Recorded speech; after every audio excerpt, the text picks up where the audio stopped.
Today's lesson, section 5.3b, still talking about trigonometric graphs. So today we're going to be taking the last three sections and putting in everything together into our sine and cosine graphs. So we're taking amplitude, period, phase shift, and vertical shift and putting them into one function. So here's the sine graph, or sine equation. Here's the cosine equation. Remember, amplitude is your vertical stretch or shrink, depending on the value. Period is your horizontal stretch or shrink, depending on your k value. Your phase shift is your horizontal translation along the x-axis, and vertical shift is your vertical translation along the y-axis. Okay? So if we're putting this all together, there's two different ways of kind of thinking about these. Okay? So if I want to graph this function, so y equals 3 sine of 2 times x minus pi over 4, in parentheses, and then plus 2, okay? There's different ways of breaking this down. We can do it either using tables, which is kind of what I have been doing, which is a lot easier just to do it separate. But you can also do it using transformation. So I'm going to try to show you that in the next example. So I got two for you. But let's try to break this down in a table setting. So remember that the x's that you originally have are going to be 0 pi over 2 pi, 3 pi over 2, and 2 pi. Because right now, before you do anything, your period is 2 pi. Okay? Then we're assuming that k is 1, so 2 pi over 1 is 2 pi. Divide that by 4 to break it into your increments. That gives you pi over 2. So these values, if you plug them into sine and cosine, give you the nice values of 0, 1, and negative ones. Okay?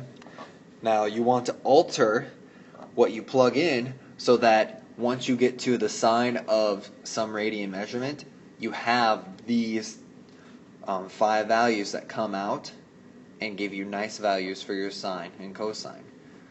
That's the whole thought process. Now, when you do this all together, we really just want to focus on the first ones, okay? Or the first one. And then once you get to done with all the the period and the phase shift on the inside, then you can worry about all the x values that you're going to be plugging in, okay? It's a little harder to think about it when you do them all at the same time. So just focus on the first point, 0, wherever that starting spot is, and then we can adjust after that, okay? So for 0, we have a phase shift of pi over 4, so that means we need to go to the right. So think about what we want to do to be able to get 0 still. So if I have x minus pi over 4, now normally you would probably say, oh, well, it moves it to the right. It's minus pi over 4, so it should be negative pi over 4, right? Not exactly, because if you put negative pi over 4, that gets you negative pi over 2, and that's not really 0, right? So if I plug in a value, I want it to come out as 0, no matter what. So pi over 4 minus pi over 4 gives me 0. So moving it to the right, remember it's always the opposite. So moving to the right means you want to take a plus. So you're going to add pi over 4 to your values to get it there. But you're only going to do it for the first one. Don't worry about the other ones, because then that makes it more confusing when you attach the period to this. So just worry about that first value. So I'm picking pi over 4 because if I plug that in, I get 0 for my value. Okay? That's the reason I did that. So then the next one, now I still want to be able to get 0, and I will for this, because if I plug in pi over 4, pi over 4 minus pi over 4 is 0. 2 times 0 is 0. So since you're already getting the 0 inside the parentheses, you don't have to worry about the period. But the period affects all the other values. So if I look at my period, and I have 2 pi, so my k is 2. K equals 2 here. So I divide by 2. Now my period goes from 2 pi to pi. Okay? And so then I take that value and divide it into fourths. So then my increments should be a fourth of a pi away from each other to do this correctly. So from pi over 4, then you start adding on pi's over 4, okay? Because of this part. Okay? Not because of up here. All right? So then if I add pi over 4 to pi over 4, I get pi over 2. Okay? Now it's just a coincidence that pi over 2 is the same as what it originally was, pi over 2. The next one won't be the same.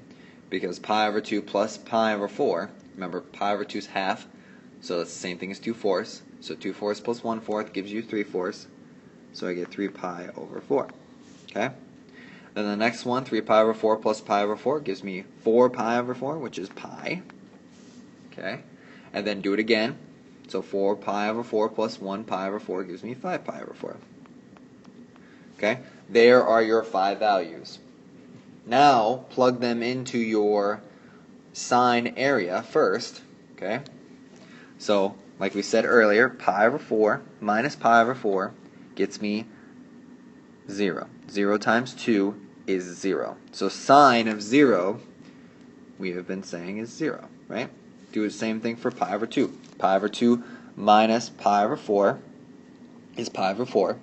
Times 2 is 2 pi over 4, which is pi over 2, which is what we were looking for, right? So then sine of pi over 2 is 1. Okay? 3 pi over 4 minus pi over 4 is pi over 2. Times 2 makes it pi. And then sine of pi is 0. Okay? Then plugging in pi, pi minus pi over 4 gives me 3 pi over 4. 3 pi over 4 times 2 makes it 3 pi over 2. And then sine of 3 pi over 2 is negative 1. Okay? And then 5 pi over 4 minus pi over 4 gives me 4 pi over 4, so that gives you pi. Pi times 2 is 2 pi. Sine of 2 pi is 0. So then now, what I want to do is I'm going to attach all the other operations that you're doing because you have these values. So the next one would be the multiplication of, so 3 times sine of 2 times x minus pi over 4. So once I have these values outside, so now I can just apply the 3 times it, because that would be first, and then add 2, because that's our vertical shift. So then 0 times 3 is 0. 1 times 3 is 3. 0 times 3 is 0. Negative 1 times 3 is negative 3. 0 times 3 is 0. And then from there, add 2. So 0 plus 2 is 2. 3 plus 2 is 5. 0 plus 2 is 2. Negative 3 plus 2 is negative 1. And 0 plus 2 is 2. So now I have, these are my ending y's. Okay? My y's, and these are my x's right here. So that's what your graph. Now the table is just situated like that so that we can identify all the steps. So don't let it confuse you or anything. So here my first value is pi over 4. So let's make our scale. Say that's pi over 4.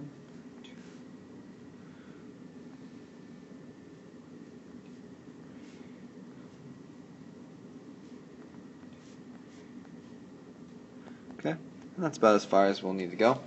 So pi over 4, remember, was 2. So then I plot that point. Pi over 2 is 5. So I plot that point. 3 pi over 4 is 2. Then pi was negative 1. And then 5 pi over 4 is 2 again. Okay, so then you get your sinusoidal graph. that has all the moving pieces put together. Okay? Next one, we'll talk about transformations. So here you want to do each transformation just in the same kind of order, except you're going to apply them to the entire graph at the same time. So here's the first one. We start with cosine of x. Okay? Now let me make my scale here so it's worth our time. Okay? So that should be the scale that I use for my stuff. Or that I will use for my stuff. So here, let's graph cosine of x first. And remember, you only need one period of this, one complete period. So if this is cosine, then 0 would be negative 1. Or, sorry, 1. Pi over 2 would be 0. Pi would be negative 1. 3 pi over 2 would be 0. And then 2 pi would be 1. Okay? So then we can graph that part of our function. Okay, so check. Then our next one would be a phase shift of pi over 2. Remember, that's to the left because it's a plus. So then all our values, so for 0, move 2 over to pi over 2. Okay, so move all our values pi over 2 to the left.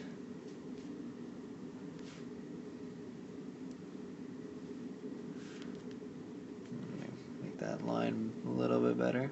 Okay, there you go. Okay, so there's that one. Now let's do our period. So here, period, remember it's still 2 pi to begin with. Then it's your k value is 1/2. Right? So then that's the same thing as multiplying by 2. Which gives you 4 pi. So our entire period is going to be a length of 4 pi. Now that's going to break it up into increments of pi away from each other. So starting with the same negative pi over 2, okay? So it's still right there where it was for the green graph. Now I'm going to go pi away for each of these. So 0, where it's at 0, 0 right now for the green one, that has to move over to pi over 2. Okay? So it's shifting this value over that way. Okay? Then for your pi over 2, it moves over a value of pi. Or has to move pi away from this previous one. So then pi over 2, a pi away is 3 pi over 2, so that would be negative 1. And then a pi away from 3 pi over 2 is 5 pi over 2. So that would be 0. Okay. And then pi away from 5 pi over 2 is 7 pi over 2, so that would be 1. Okay. Now maybe for that first one I wasn't clear. I'm not moving like just this one this way because all the other ones gradually get further away. This yellow one, let me use this yellow dot and this yellow dot are 1 pi away from each other. That's the distance between negative pi over 2 and pi over 2. So that's how far that next value. It's just that the next value was 0, 0, so it needs to shift over to pi over 2, 0. Now the other one is pi over 2, negative 1, but it needs to move over a pi away from the pi over 2. So then that's how we get to 3 pi over 2. The next value is pi, or a pi away from 3 pi over 2 is 5 pi over 2. And so the next value should have been 0 for the y value, so then that's what we're plotting there. Okay, so that's how we're getting these values here. Okay, so there's my graph. So I have the yellow one figured out. So next is the orange one. So now we're tacking on an amplitude of negative 4. So with your y values, now horizontally we don't shift. Okay, vertically we're changing the values. So instead of having 1, you get 1 times negative 4, which is negative 4. So So right there. And then off the 0, or the yellow line, 0 is the next one, but that stays 0. Okay? And then negative 1 times negative 4 becomes positive 4. So that's why that value goes up there. 0 is still 0. And then 1 becomes negative 4 as well. Okay, so here you're having a vertical stretch plus you're having a reflection over the x-axis at the same time. Okay, that one you could probably easily do at the same time. And then the last one here is I need to shift my stuff vertically down 1. So all my values for the orange go down to 1 value for y. So things at negative 4 go to negative 5. Things at 0 go to negative 1. And then the 1 point I have at 4 goes to 3. Okay? But then I graph my point. Okay? Now, to me, it doesn't matter which one you use. Okay? And certainly you don't have to graph like each line when you do this, because you're not going to have multiple colors. You can use like different ways of plotting the points and then just shift them for each one. But these are the two ways that kids have seen or in the past have appreciated. So it doesn't matter which one you use, the table or the transformations. Either one is perfectly fine. You're going to get the same answer no matter what. If you have questions on either of these during class, let me know, and we can kind of go through them together. I can help you with your graphing, okay? Because when you have all the 4 moving parts together, it makes it harder to visually see what's going on. So make sure you take your time with these, okay? Have fun.